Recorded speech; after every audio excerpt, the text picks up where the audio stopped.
வணக்கம். தாய் கொடுத்த தாய்ப்பாலுக்கு வணக்கம். என் தாய்க்கு தமிழ் கொடுத்த தமிழ் பாலுக்கு வணக்கம். அந்த உணர்வு தமிழனுக்கு இருக்க வேண்டாமா? தன்மானம் இருக்க வேண்டாமா? எவ்வளவு உயர்ந்த மொழி, உலகத்துக்கெல்லாம் மூத்த மொழி, எல்லா மொழியும் பிறந்து சிறந்தது எம்மொழி தாய்மொழி, சிறந்தே பிறந்த மொழி. இந்த தமிழ் தேசியக்காரங்க இது மட்டும் சொல்லிடுவான், உலகத்திலே மூத்த மொழி தமிழ் மொழி, எம்மொழி தமிழ் மொழி அப்படின்னு. ஆனா ஒருத்தன் கூட மத மாற்றத்துல தமிழ் பேரை பிடிங்கிட்டு இங்கிலீஷ் பேரை சொல்லும்போது ஒருத்தனும் வாய் திறக்க மாட்டான். அதே மாதிரி வணக்கம் அப்படிங்கிறது என் மதத்துக்கு எதிரானது, நான் வணக்கம் சொல்ல மாட்டேன், வாழ்கதான் சொல்லுவேன் அப்படின்னு சொன்னா அதையும் ஒரு பையன் கேட்க மாட்டான். ஆனா மளிகை கடைக்காரன் மட்டும் இங்கிலீஷ்ல பேர் வச்சிட்டான்னா உடனே ஓடி வந்துடுவான். டேய், தமிழன் காசு வேணும், தமிழ் வேண்டாமாடா அப்படின்ட்டு. எதுக்குன்னா தமிழ் அழிக்கிறதுக்கு தான்.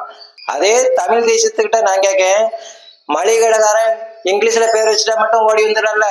இதே இது நாம் தமிழர் கட்சி ஆட்சிக்கு வந்துட்டா தமிழ்ல பேர் வச்சவங்களுக்கு தான் அரசு பணி வழங்கப்படும்னு அறிவிக்க முடியுமா? உன்னால இந்த நாட்டுல அதை செய்ய முடியுமா? நீ மட்டும் அதை அறிவிச்சுட்டு கட்சியை நடத்திரு, பாத்துருவோம். உன் தமிழை நான் பாராட்டுறேன்.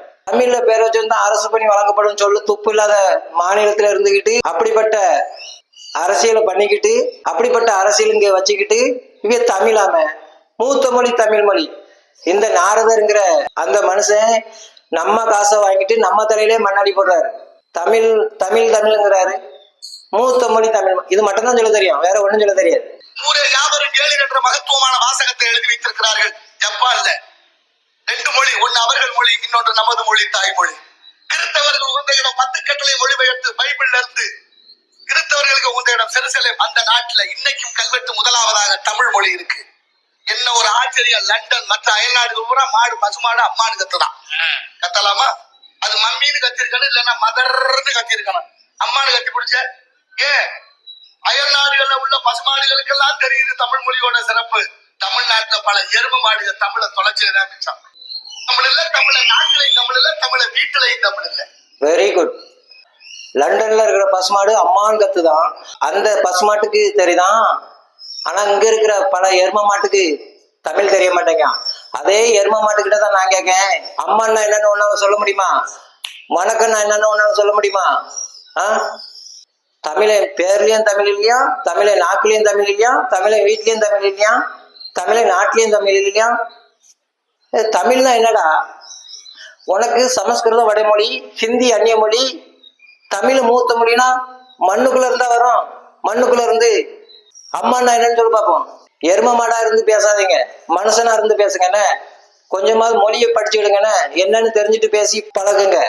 அதை விட்டுட்டு எரும மாடு எரும மாடு, இங்க இருக்கிற நிறைய எரும மாட்டுக்கு தெரிய மாட்டீங்கன்னா எரும மாடு நீங்க தான். எரும மாடா என் காசு வாங்கிட்டு என் தலையிலே மண்ணாடி போடுற பத்தியா தமிழ் தேசிய பொத்திய பாரு.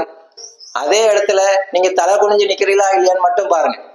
தமிழ் வடநாட்டு சுதந்திர போராட்ட வீரர்களுடைய பெயர்கள் எல்லாம் நம்மளோட பிள்ளைகளுக்கு வச்சிருக்காங்க. காந்தி, நேரு, பகத்சிங், சுபாஷ் சந்திரபோஸ், சிவாஜி, அத்தனை பேர் இங்க இருக்கு. யாராவது ஒருத்தர் வடநாட்டுக்காரர், நம்ம தமிழ்நாட்டுல உள்ள தியாகிகள் எண்ணற்ற பேர் இந்த சுதந்திரத்துக்கு பாடுபட்டவர், யாரு பேரையாவது வடநாட்டுல பார்க்க முடியுமா? என் அறிவில் சிறந்த பெரியவர்களை வடநாட்டுல உள்ள பேரெல்லாம் தமிழ்நாட்டுல வச்சிருக்காங்களாம், வடநாட்டுல வைக்கலையாம். அதான் எங்களுக்கு பிரச்சனை. எப்படி தூண்டி விடுறான் பாத்தீங்களா? எப்படி தூண்டி விடுறான் பாத்தீங்களா? அம்மான்னா என்னன்னு தெரியாது, வணக்கம்னா என்னன்னு தெரியாது, மாணவின்னா என்னன்னு தெரியாது, சாப்பாடுன்னா என்னன்னு தெரியாது. ஆனா தூண்டி விடுறான் பாருங்க. அவன் பேரெல்லாம் நம்ம வச்சிருக்கோமே, நம்ம பேர்ல அவன் வச்சிருக்கானு. அங்க அலைமோதிய கூட்டம், மோதின்னு அங்க ஒரு சாதி பேர் இருக்க, ஓ இதுல இருக்கா? ஹீரா பெண்ணுன்னு பேர் வச்சிருக்காங்களே, முழுசந்து மோதின்னு பேர் வச்சிருக்காங்களே, நீட்டா அம்பானின்னு பேர் வச்சிருக்காங்களே, ஜேபி நட்டாயான்னு பேர் வச்சிருக்காங்களே, ஜீவல் ஓரம் அப்படின்னு பேர் வச்சிருக்காங்களே, பாரதின்னு பேர் வச்சிருக்கான். எல்லாமே எல்லா பேரும் அங்க இருக்கு. உனக்கு உன் கண்ணுக்கு எல்லாமே தப்பா தெரிஞ்சா அதுக்கு நாடு என்னடா பண்ணும்? நாட்டு மக்கள் என்ன பண்ணுவாங்க? வடமொழி வடமொழிங்கிற கலில்னு பேர் வச்சிருக்கியா, படிகள்னு பேர் வச்சிருக்கியா, அவங்க எல்லாம் வச்சிருக்காங்களே, பாண்டேன்னு பேர் வச்சிருக்காங்க, பாண்டுன்னு பேர் வச்சிருக்காங்க. உனக்கு சல்மான் வடமொழி, சீமான் தமிழ் மொழி, அப்படித்தானே? அப்படித்தானேன்னு கேட்கேன். வடமொழி வடமொழிங்க பிரச்சனை இப்படிப்பட்டதுதான். பிரச்சனையை தூண்டி விடாம தடுங்க. அதனால கொஞ்சம் கவனமா இருங்க. மொழியை படிங்க. மொழியை படிச்சாதான் நம்ம எல்லாம் மனுஷங்க. மொழி தெரியலன்னா அவரு சொல்ற மாதிரி அவரு எரும மாடுதான், வேற எங்க யாரும் எரும மாடு கிடையாது. மொழி தெரியாம அம்மா என்னன்னு சொல்லாம தமிழ் தமிழ் கத்திட்டு இருக்கான் பத்தியில, அவன் தான் எரும மாடு. எரும மாட்டை விட மோசமானவன். வணக்கம்னா என்னன்னு தெரியாது, மக்கள்னா என்னன்னு தெரியாது. தமிழ்ல ஆனால் அப்படின்னு ஒரு வார்த்தை இருக்கு, அதுக்கு என்ன அர்த்தம்னு கேளுங்க, தெரியாது. ஓர்னா என்ன, ஒருனா என்னன்னு கேளுங்க, தெரியாது. ஆனா அவன் தான் தமிழ இந்த மக்களை தூண்டி விட்டு தமிழ்னு உசுப்பேத்தி இந்த மக்களை கொள்ளணும்னு நினைக்கிறான், அழிக்கணும்னு நினைக்கிறான், பிரச்சனையை உண்டு பண்ணணும்னு நினைக்கிறான், நம்ம சந்தோஷமா வாழ்றத கெடுக்கணும்னு நினைக்கிறான், நம்ம காசை வாங்கிக்கிட்டு. இவரெல்லாம் யாருதான் மேடையாத்தி பேச விட்டான்னு தெரியல, அவ்வளவு கூமுட்டையா பேசிட்டு இருக்கு. பேச திறமை இருந்தா என்ன வேணாலும் பேசிடலாமா. நம்ம வடநாட்டுக்காரங்க பேரையெல்லாம் நம்ம வச்சிருக்கோமா, நம்ம நாட்டுக்காரங்க பேரை யாரும் வைக்கலையா. ஓ, ஒரே நாடு தானே. அங்க பாத்தீங்கன்னா அவங்களும் தமிழ் பேர்ல தான் இருக்கும். இவனுக்கு தமிழ் தெரியல அப்படிங்கறக்காண்டி நம்மளா பொறுப்பாக முடியும், நாடா பொறுப்பாக முடியும், மாநிலமா பொறுப்பாக முடியும். அட பைத்தியக்கார பயிர்களா, ஒரு மாநிலத்துல பறையன் அப்படிங்கிற ஒரு மாநிலத்துல ஒரு ஜாதி பெயர்னா அது இன்னொரு மாநிலத்துல பேச்சு வழக்கு. மோதி அப்படிங்கிற ஒரு ஜாதி பெயர் ஒரு மாநிலத்துல ஜாதி பெயர் அப்படின்னா இன்னொரு மாநிலத்துல அது பேச்சு வழக்கு. இதுல என்னடா மொழியை கண்டுபிடிச்சிட்ட, இதுல என்னடா வடக்கத்தக்க பேசிட்டு இருக்க. என்ன சொல்லும் நாளைய உலகம், என்ன சொல்லும்? தமிழ் இல்ல, பள்ளிக்கூட பாட புத்தகத்துல தமிழ் இல்ல, பகத்துண்டு பல்லுயிர் ஓம்புதல் நூலோ தொகுத்தவற்றில் எல்லாம் தலை என்ற திருக்குறள் சொல்லிட்டு மதிய சாப்பாடு சாப்பிட்ட பள்ளிக்கூடத்துல இருக்கா இன்னைக்கு? ஏன் இல்ல? ஆத்திச்சூடி அறஞ்சிய விரும்ப 6 வருஷம் இயல்வது கடவில் ஈவது விளக்கில் உடையது விளக்கல் ஊக்கமது கைவிடு என்ற அவையார் பாட்டு இருந்துச்சு பள்ளிக்கூடத்துல, இருக்கா இன்னைக்கு? ஆடி குடத்தலை ஆடும்போது இதை மூடி திறக்கும் முகக்காட்டும் ஓடு மன்றை பச்சில் பரபரனும் பாரி பின்னாக்கும் உண்டாம் உற்றிடும் பாம்பு எல்லாரும். நம்ம பிள்ளைகளுக்கு என்ன சொல்லி கொடுக்க போறோம்? என்ன வச்சிருக்கிறான்? எப்படி இருக்கு தமிழ்? யார் வீட்லயும் தமிழ் இல்ல. நாளைய தலைமுறைக்கு பண்பாடு. இன்றைய தலைமுறை 5 லட்சம் பேருக்கு தமிழ் எழுத படிக்க தெரியவில்லையாமே, ஆனாலும் பேசுகிறார்கள் நாங்க தான் தமிழ் வளர்த்தோம் என்று. நேற்று வரைக்கும் சொல்லிட்டு இருக்காங்க நாங்க தான் தமிழ் வளர்த்தோன்னு, அது ஒரு கூட்டம். என்ன நீ நாளைக்கு சொல்லுவ நாங்க தான் தமிழ் வளர்த்தோன்னு, இது ஒரு கூட்டம். பிறகு தப்ப யாரு செஞ்சா என்ன, தப்பு தானே. பிறகு பெருமை பேத்திட்டு இருக்க மேடையில தமிழ்ல பேர் வச்சிருந்தா அரசு பணி வழங்கப்படும் அறிவிக்க முடியுமா? அது மேடையில நீ பேச முடியுமா? பேசி பாருங்க பாப்போம். தமிழர்கள் சிந்தித்து பாருங்கள்.